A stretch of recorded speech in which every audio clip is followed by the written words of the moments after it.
Continuing the reading of Venus and Adonis by Shakespeare at line 750 on. And not the least of all these melodies, but in 1 minute's fight brings beauty under, both favor, savor, hue, and qualities, whereat the impartial gazer late did wonder, are on the sudden wasted thought and done, as mountain snow melts with the midday sun. Therefore, despite the fruitless chastity, love-lacking vestals, and self-loving nuns, that on the earth would breed a scarcity and barren dearth of daughters and of sons, be prodigal, the lamp that burns by night dries up his oil to lend the world his light. What is thy body but a swallowing grave, seeming to bury that prosperity, which by the rights of time thou needs must have, if thou destroy them not in dark obscurity? If so, the world would hold thee in disdain. Sith in thy pride so fair a hope is slain,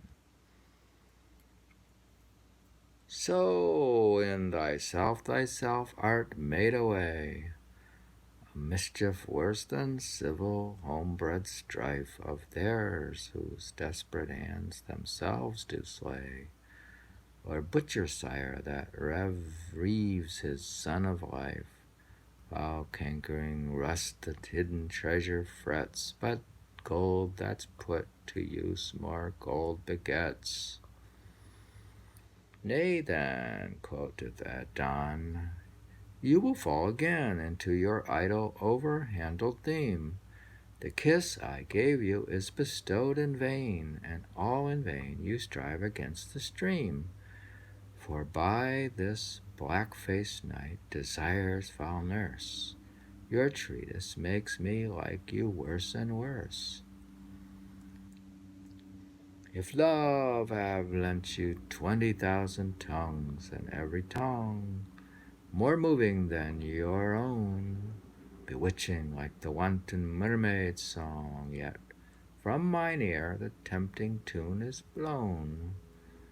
For know, my heart stands armed in my ear, and will not let a false sound enter there, lest the deceiving harmony should run into the quiet closure of my breast, and then my little heart were quite undone in his chamber, to be bereft of rest. No, lady, no, my heart longs not to groan, but soundly sleeps, while now it sleeps alone. What have you urged that I canst not reprove? The path is smooth that leadeth on to danger. I hate not love, but your device in love, that lends embracements unto every stranger. You do it for increase, a strange excuse, when reason is the bud to lust abuse. Can it not? Love for love to heaven is fled, since sweating lust on earth usurped his name, under those whose simple semblance he hath fed. Upon fresh beauty plotting it with blame, which the hot tyrant strains and soon bereaves, as caterpillars do the tender leaves. Love comforteth like sunshine after rain, but lust's effect is tempest after sun. Love's gentle spring doth always fresh remain. Lust winter comes, ere summer hath bedone. Love surfeites not, lust like a glutton dies. Love is all truth, lust full of forged lies. More I could tell, but more I dare not say. The text is old, the orator too green. Therefore, in sadness now I will away, My face is full of shame, my heart of teen, mine ears that to your wanton talk attended, do burn themselves for having so offended. With this he breaketh from the sweet embrace of those fair arms which bound him to her breast, and homeward through the dark want runs a pace, leaves love upon her back, deeply distressed. Look how a bright star shooteth from the sky, so glides he in the night from Venus's eye.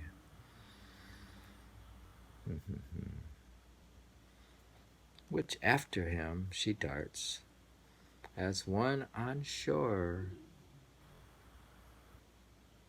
gazing upon a late embarked friend, till the wild waves will have him seen no more, whose ridges with the meeting clouds contend. So did the merciless and pitchy night fold in the object that did feed her sight. Whereat, amazed as one that unaware hath dropped a precious jewel in the flood, oh, astonished as night wanderers oft are, their light blown out in some mistrustful wood, even so confounded in the dark she lay, having lost the fair discovery of her way. And now she beats her heart, whereat it groans, at all the neighbor caves, as seeming troubled, make verbal repetition of her moans. Passion on passion deeply is redoubled. Ah me, she cries, and 20 times woe, woe, and 20 echoes, 20 times cry so. She, marking them, begins a wailing note, and sings extemporally a woeful ditty, how love makes young man thrall, and old man dote, how love is wise, and folly foolish witty. Her heavy anthem still concludes in woe, and still the choir of echoes answer so. Her song was tedious, and outwore the night, for lovers' hours are long, though seeming short. If pleased themselves, others they think delight. In such like circumstance, with such like sport, their copious stories oftentimes begun, end without audience, and are never done. For who hath she to spend the night withal, but idle sounds resembling parasites, like shrill-tongued tapsters answering every call, soothing the rumor of fantastic wits. She says, "'Tis so," they answer all, "'Tis so," and would say after her, if she said no. Lo here, the gentle lark, weary of rest, from his moist cabinet mounts up on high, and wakes the morning, and from whose silver breast the sun rises in her majesty, who doth the worlds gloriously behold, that cedar tops and hills seem burnished gold. Venus salutes him with this fair good morrow. O thou clear God, patron of all light, from whom each lamp and shining star doth borrow the beauteous influence that makes him bright, there lives a son that sucketh on earthly mother, may lend thee light as thou dost lend to other. This said, she hasteth to a myrtle grove, musing the morning is so much overborne, and yet she hears no tidings of her love. She hearkens for his hounds and for his horn. Anon she hears them chant it lustily, and all in haste she coasteth to the cry. And as she runs, the bushes in the way, some catch her by the neck, some kiss her face, some twine about her thigh to make her stay. She wildly breaketh from their strict embrace, like a milch doe whose swelling digs do ache, hasting to feed her fawn hid in some brake. By this she hears the hounds are at a bay, whereat she starts like one that spies an adder, wrapped up in fatal folds just in his way. The fear thereof doth make him shake and shudder. Even so, the timorous yelping of the hounds appalls her senses, and her spirit confounds. But now she knows it is no gentle chase, but the blunt boar, rough bear, or lion proud, because the cry remaineth in one place, where fearfully the dogs exclaim aloud, finding their enemy to be so cursed. They all strain courtesy who shall cope him first. This dismal cry rings sadly in her ear, through which it enters to surprise her heart, who, overcome by doubt and bloodless fear, with cold pale weakness numbs each feeling part, like soldiers when their captain once doth yield. They basely fly and dare not stay the field.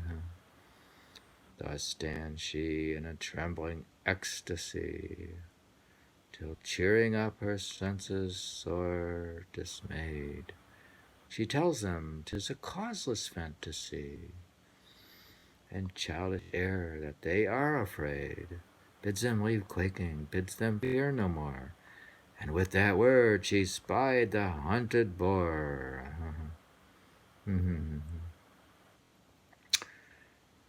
Whose frothy mouth be painted all with red, like milk and blood being mingled both together.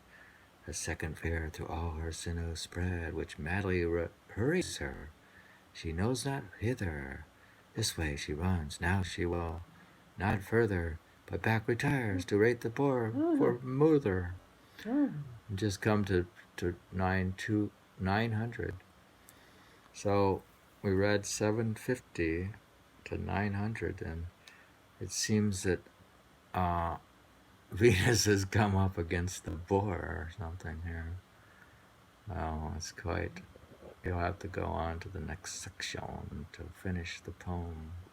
We're reading from Venus and Adonis by Shakespeare, one of his famous early poems. William Shakespeare, Venus and Adonis.